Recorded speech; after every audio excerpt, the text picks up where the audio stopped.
Hello everyone, welcome back to my channel and to the continuation of Ella and Alec, the story of them anyway. We're now back to Ella. For a week after my Queen of Hearts adventure, I feel super groggy. Turns out facing vampire queens is a real energy drain. Lesson learned. This morning marks day 3 of my sleep deprivation fest. I dragged my bum out of bed and into the kitchen. It's a neat space with lots of white tile and mint-coloured appliances. On the counter, I found an empty coffee cup and bagel crumbs, but no sign of Dad. Odd. I checked the clock. 9:06 a.m. Dad's normally cleaned up his dishes and stuff by now. Huh? Thud sounds from below. That's where the store is located. Dad must be there. But why? The truth hits me. Agatha and Ivy were supposed to work the shop this morning. Marchesa thought it would be a good idea for them to have a summer job. Of course, the sisters rarely show up. Dad's probably hustling to cover for them. Customers expect the doors to be open at 9 a.m. Time to step in. After marching downstairs, I make my way through the first floor warehouse, and sure enough, I find Dad in the store and fiddling with the register. His hair sticks up at odd angles, his t-shirt's on inside out, and his eyes are totally bloodshot. Long story short, my father's, the very definition of the word, frazzled. What's the access code for this thing again? Dad pounds random numbers on the register's keyboard. Hey there, I say gently. What's up? Dad braces his arms on the countertop. Your mother had a rough night. I need to open the store. Part of me wants to ask what he means by saying rough night, but Dad needs sleep far more than question and answer time. I step up to the register. I'll get it. Are you sure? Absolutely. Thanks, Ella Belly. Dad takes off at double speed. The front door swings open, sending a wave of summer heat into the small space. A woman enters. Everything about this human screams New York, from a fashion model strip to a grey suit. Matching heels and long black hair. An access badge dangles from her pocket that reads, Miss Coco Tayo, Ming Mart Inc. My brows lift. Ming Mart. It's a new hotshot retailer in the city. Is this Cinder Mercantile? Asked Coco. Living in New York, you get a feel for accents. Hers carries a touch of maybe Mandarin. Yes, it is. By the way, the store's full name is Cinder Mercantile on Manhattan, 2nd Avenue. Not catchy, but my folks are experts in magic, not wordplay. Coco slowly scans the room. I picture things from her eyes. It's a small wooden space packed with handmade stuff. Then there's me, a 15-year-old whose blonde hair is tied off into pigtails. I stand behind a tall wooden counter wearing pyjama bottoms and a hoodie. Not my best day, fashion-wise. Aren't you rather young to be running a store? Asked Coco. I saw adults in here the other day. Those were my parents. And I'm 15. That's the legal age to work in New York. Ah. She eyes me my funny, fuzzy bunny slippers, and yeah, I get it. No matter what the age, I'm not your typical sales girl. Look, it's my parents' place, and our regular help is late, so here I am. I explain how we live upstairs, but this is New York. We don't overshare. Chirp, chirp. My eyes widen. That can't be. Chirp, chirp. It is. The top 2 floors of our building are studio spaces. The artists up there make stuff. Then we sell it down here. Although artist really isn't the right word for them. They're more enchanted objects. We call them animates. And that chirp comes from none other than Ooks, our enchanted statue of a baby phoenix. Clearly, Ooks has broken loose again. Where can that little phoenix be hiding? I scan the nearby shelves. The store isn't that big. A small statue can't hide forever. Chirp, chirp. Yipes, that's Ooks again. Coco taps her chin. Interesting. Chirp, chirp, chirp. Wow. Ooks is on, well, a tear this morning. I plaster on an innocent stare. Did Coco hear anything? When it comes to magic, most humans notice zero. At least, not right away. Eventually, humans do sense that something is off, however, and that's when animates like Ooks ends up in the trash. It's also why Cinder Mercantile was formed. Dad wants to give animates a future outside of a dumpster. Your parents should write a book. Coco holds up an imaginary novel. The title could be Inspiring Children. My son won't finish his homework, let alone run a store. Mark my words. That would be a bestseller. Okay. I exhale. Coco didn't notice. Oops. Good. Speaking of the baby phoenix, the 4-inch tall porcelain statue hops onto the countertop. Ooks is all red feathers with a long tail that curls under her in a graceful arc. A red looks more like a dove than a hawk. That's how you know she's a baby. Coco steps closer. That's a unique piece. Is it moving? Sure enough, Ooks jumps up and down on the counter. That's how it looks to me. Anyway, Coco just sees a small sculpture that twitches in a non-existent breeze. How could it move? I throw my hands up. That makes no sense. This is a classic way to derail humans, by the way. They want everything to be logical. Magic isn't. I point to the random wall. Besides, there's much more cool stuff over there. Coco turns to look, which is great. Sadly, Ooks takes the opportunity to leap atop Coco's head. Wincing, I wonder if Coco will notice. She doesn't. Animates can be very sneaky that way. Oh, those are gorgeous. Coco heads over to a shelf stacked with hand-blown glass statues. I'd love to meet your supplier for this. We need new goods for Ming Mart's private customers. This triggers my standard speech for just such an occasion. Everything here is made by New York artists who only work with Cinder. Sorry. Can we work through Cinder on volume discounts? I have an event coming up where these would be perfect. She lowers her voice. It's for the Lacham family. Sure. You can ask my parents. I scoop a business card from the counter and hand it over. Thank you. I'll be in touch. Coco steps toward the exit. While Coco's back is turned, I take the opportunity to jump up and scoop Ooks down. Thankfully, Coco still notices zero. Just to be safe, I watch until the door fully swings shut and Coco is gone. Phew! A voice sounds behind me, making me almost jump out of my skin. Good morning, Ella. Spinning around, I find Jacoby. He's a dark elf who works with Doc 8, one of the Cinder animates. Jacoby looks about my age, but you never really can tell with elves. His hair is short, dark and tousled. It's a look that offsets the strong bone structure of his pale face. Per usual, Jacoby wears jeans and a t-shirt to humans. Jacoby seems like one of them. Only folks like me notice his pointed ears and silver irises. I've told you 100 times, I groan. Don't materialise behind me like that. A sneaky smile curls on his mouth. I can't help it. I'm a classic. When it comes to fairy tale life templates, most fae live by the classic pattern, which means a life of mischief. Jacoby steps a little closer. What's your life template, Ella?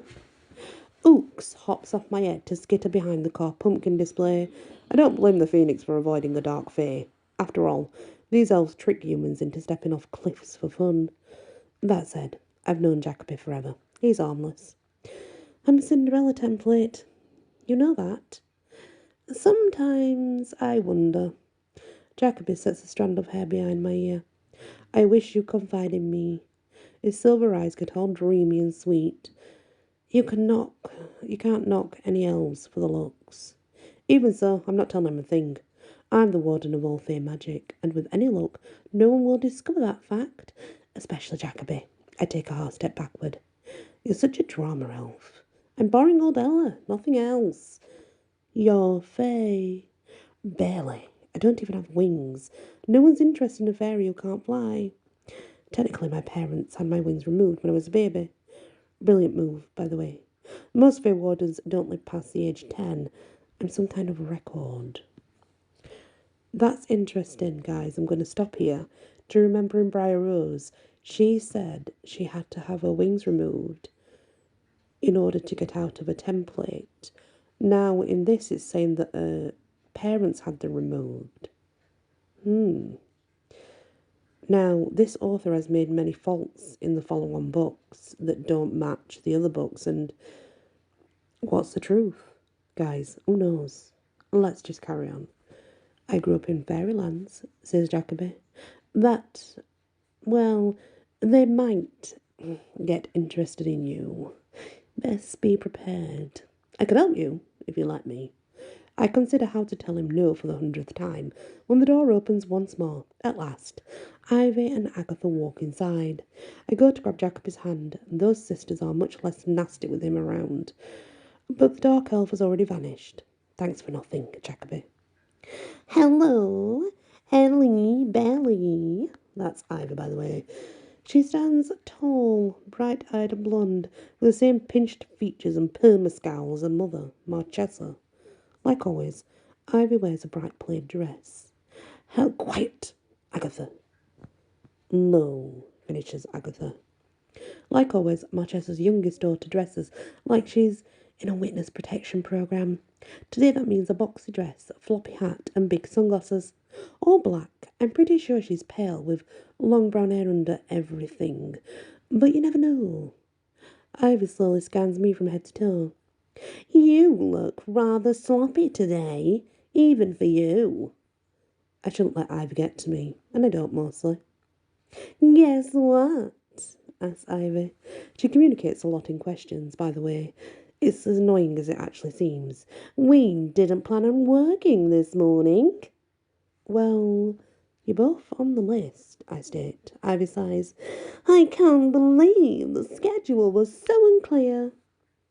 Ask your mother, I counter. She made it. Which is true. Marchesa is supposed to help run Cinder, but nothing she touches even seems to go right. Even so, my parents won't fire her. Ivy checks a watch. The party starts now, right? I shake my head. The animates are throwing my parents some kind of celebration today. Leave it to Ivy and Agatha to try and show up right before things start. Nope, I reply. It starts at noon. Oh, noon? Asks Ivy. I force a grin. That's what the sloppy girl said. Ivy twiddles her fingers at me. Since you've got things covered, Agatha and I will hit the warehouse until noon. Ta! Fact, I happen to know that to Ivy and Agatha, the definition of warehouse hitting means hiding behind the wall of wooden pumpkins while playing Bubble Breaker on the phones. Now it's true. I could force these two to stay and work with me in the store, but that's more hassle than it's worth. So I simply watch as the sisters step out the back door. Bye-bye. I've got time to kill before noon, so I hang by the register. After a few minutes, Ooks comes back out of his hiding to chirp and dance across the counter. There's nothing cuter than a baby phoenix doing the cha-cha. Sunbeams shift across the store, the gentle music of car horns and voices echoing from the street. With every passing second, more warmth and happiness seeps across my chest. Cinder Mercantile. My little cocoon of perfect. Living upstairs with my parents, keeping my warden identity secret, taking online lessons and helping the animates. It's a pretty awesome life. Even if I do have to deal with Marchesa and a spoon. At that thought, a ball of worry settles inside my stomach. I'm a Cinderella. A perfect life isn't exactly in the cards for our kind. Still, I've got backup plans. I can handle whatever happens. At least, I hope I can. Right at noon, Mum opens the back door. Ready, Ella? She wears another sundress. Sadly, this one seems to hang even more loosely on a frame. My throat tightens. How much longer does she have left? Almost, I reply. I just need to lock up. I reach the front door and navigate our collection of bolt locks and key codes. What's the plan for today? We visit the fourth floor for a party of some kind, and that's all I know. The animates are organising everything. Whatever it is, I'm sure it will be nice. The animates adore my parents. Once I'm done with the locks, I flip the sign to read closed. After that, I follow Mum through the back, exit and into the warehouse itself. Did I tell you about our latest artist? Asked Mum. No. This isn't a surprise, though. Somehow, new animates always find their way to my parents. It's an enchanted violin. She, well, she's a Stradivarius. I let out a low whistle. She must have a ton of emotion around her. Here's the deal. When a human pours feelings into an object, part of their soul becomes attached to the item.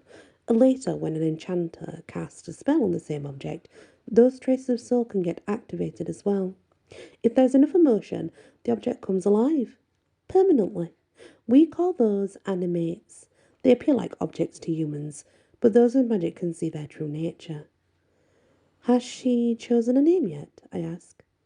Very, answers Mum. Oh, pretty. While we chat, Mum and I pass through the maze of inventory shelves and then march up the back staircase. On the third floor, there's Harvest's studio. She's an enchanted scarecrow who carves things with a farm theme. This level also has animates who paint, sculpt, and do old-fashioned photography. As we climb up more steps, my pulse speeds. I love the fourth floor. That's where the phoenixes work. I also love the story about our phoenix population. It goes like this. Once upon a time, there was a human artist, Xander White, who lived in New Mexico and carved marble phoenixes. Xander put so much feeling into his creations. We now have a whole flock of his work living on our fourth floor. They're majestic creatures, 8 feet tall with flowing red feathers and a long tail. Our phoenixes are experts in glass blowing, which goes with the whole rising up from the fire thing. Their leader is an alpha named Kokivo. The fourth floor is a wide space that's filled with lots of tables. The phoenixes use them, well, to cool their new creations. Their enchanted furnace sits against the far wall. It's a dark mound with a circular fiery mouth. I scan the scene. The only folks here are Kokovo and Dad, who both stand by the furnace. Where's Blackava? I ask. And Blackava is Mum's fairy godmother, and mine too, I suppose. I'm not sure, says Mum. Some Cinderella trivia. Ever wondered why the fairy godmother doesn't show up until the end of the story? It's because fairy godmothers follow the classic fairy life template, which means they are supremely unavailable and unreliable and prone to deceit. Speaking of fairy godmothers, Blackavia appears before us. She's a small blue creature with pink wings and pointed teeth. While hovering before Mum, Blackavia bows wildly. My mother beams. You're so sweet. Sweet isn't the word I'd use. Blackavia turns. Well, she likes to turn our cream cheese mouldy for fun. Plus, she only speaks in broad hand gestures. It's like having a permanent mime on sight. Mum turns to me. Don't you think Blackavia is the best? Actually, I think my mother is the best. Mum stubbornly refuses to see anything but good in everyone she meets. Something like that, I say. Blackavia sticks out a tongue at me. I return the gesture. Mum laughs. You too. Always playing about. I love it. See what I mean? It's literally impossible for Mother to be nasty or to see evil in others. For that matter, she's like a fairy miracle. Kokivo moves closer with fluttering of great wings. It's that Phoenix at Sailor. It's also a welcome break from interaction with Blackavia. Greetings, Ella and Ray. It's amazing how Kokivo can talk with his long beak, but he manages it perfectly. It's good to see you, says Mum. Greetings, Kokivo, I wave. Hey, Dad. My father winks at me before focusing on Mum. My ray of sunshine. Dad positively beams as Mum approaches. He had a chance to nap, shower and change clothes, so it's a much better look on him now. Mum leans against his shoulder. My Declan. She turns to Kokivo. So what's all this about? I need everyone present first. Kokivo whistles. Animates march onto our floor from every corner of the building. There's Harvest and a scarecrow crew. Jacoby materialises with Doc 8. There's an enchanted set of medieval armour. There are also spelled Greek statues. The guys all wear togas. Life-size paintings. You have to look at them straight or you'll miss them. And even our new Stradivarius. Best of all, there's a dozen phoenixes. Dad waves me closer. I stand beside him and Mum. Marchesa and her daughter step out from the stairwell and rush over. Ray, you look gorgeous. That's Marchesa. Mr. and Mrs. Cinder. How can we thank you enough for including us? Asked Ivy. This goes on for 2 full minutes. Kokivo and I share a dry look. Technically, this is the animate's party. Marchesa is a powerful potion master, the same as a deceased husband. She doesn't see animates as legitimate life forms. It's rude.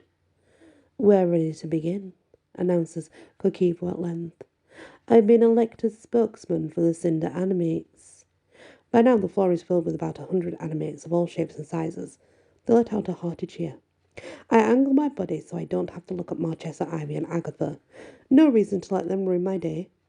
Kokivo flaps his wings again, which makes the audience fall silent.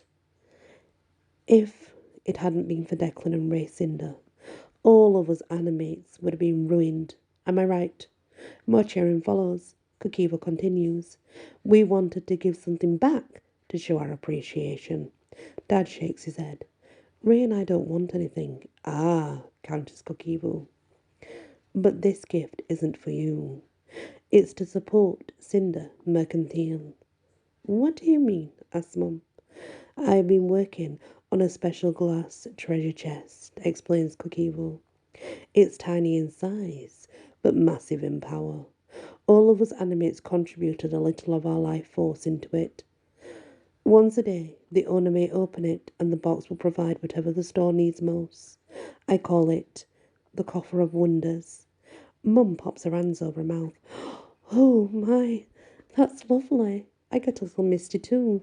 The animates know that things are turning dicey with Mum's illness, and they're trying to keep the store going. Kokivo leans back his head and calls. All the other phoenixes do the same. At that call, a magical mist surrounds Mum's hands. One moment, there's nothing in her palms. The next second, Mum holds a small box made of red glass. Go on, urges Kokivo. Use it. Mum pulls off the box's lid. Dad then asks, what do we need most for today? More red mist flows out of the Coffer of Wonders to fill the room. When the haze vanishes, the table are all covered with cakes and punch. Mum grins. Oh, I love it. While we all dive into the food, Marchesa lurks in the shadows. I'd worry about it, but my parents are happy and enjoying their lovely gift from the animates. My little cocoon of happy surrounds me once more. And I am going to enjoy it. And that's the next part of our Cinderella story. Thank you so much for listening and many blessings.